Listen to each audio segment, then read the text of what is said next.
आज की कहानी के विषय ये है, आप किसके हैं। किसी पहाड़ी क्षेत्र में एक छोटी नदी बह रही थी। उस नदी के तट पर स्थित एक गांव के एक घर में एक किशोर रहता था। उसने लकड़ी की एक छोटी नाव बनाकर उसमें एक लंबी रस्सी बांधकर उसे रोज नदी में छोड़कर खेलता था। एक दिन ऐसा हुआ कि नदी में बाढ़ आया और वह लड़का हमेशा की तरह उस दिन भी अपने नाव को पानी में छोड़कर खेलने लगा। नाव की रस्सी तो हाथ में ही थी, फिर भी पानी के तेज के कारण वह रस्सी उसके हाथ से फिसल गई और नाव पानी में बह गई।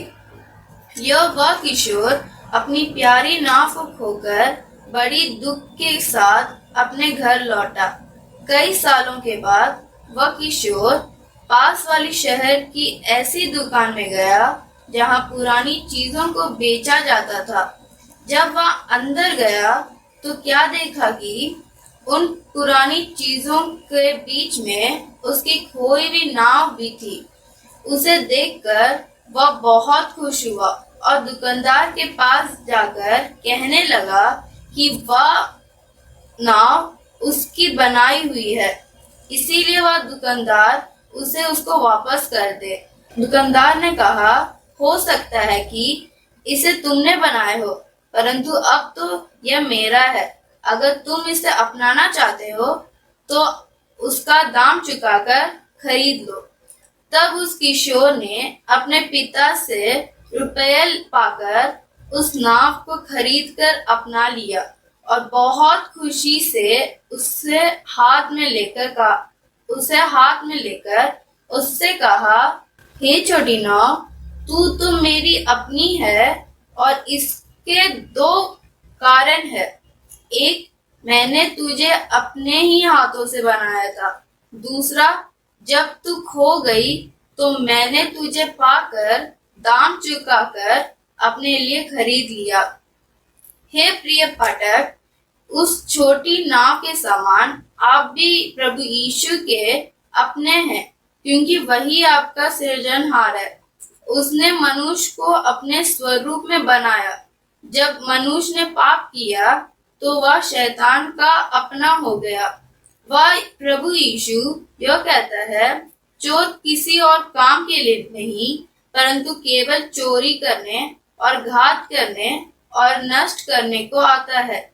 मैं इसीलिए आया कि वे जीवन पाए और बहुतायत से पाए। प्रभु यीशु मसीह ने क्रूस पे अपना पवित्र लहू बहाया, क्यों? इसीलिए कि पाप की वजह परमेश्वर से अलग किए गए मानव को छुड़ाए। पवित्र शास्त्र जो कहता है कि यीशु का लहू हमें सब पापों से शुद्ध करता है, के अनुसार यीशु मसीह क्रूस पे मर गया, गाड़ा गया और तीसरा दिन जी भी उठा। उसने हमारे पापों के दाम के रूप में अपना लहू बहाया। हम लोग धर्मी ठहरने के लिए वह मुर्दों में से जी उठकर आज भी जीवित है। यह यीशु जो आज मुक्तिदाता है, न्यायी बनकर जल्द ही आने वाला है। यीशु मसीह सच्चा परमेश्वर है जो आपसे प्यार करता है। अपने पास आने वाले को वह कभी नहीं निकालता है। आप अपने पापों को उसके समक्ष मानकर उसे अपने हृदय में स्वीकार कर अपने मन में खुशी और सच्ची शांति को आज ही प्राप्त कीजिए। यह पर्ची आपको सहायता करे कि आप अपने को मसीह यीशु का जानकर उससे अपना व्यक्तिगत उद्धारकर्ता के रूप में स्वीकार करें। आमीन।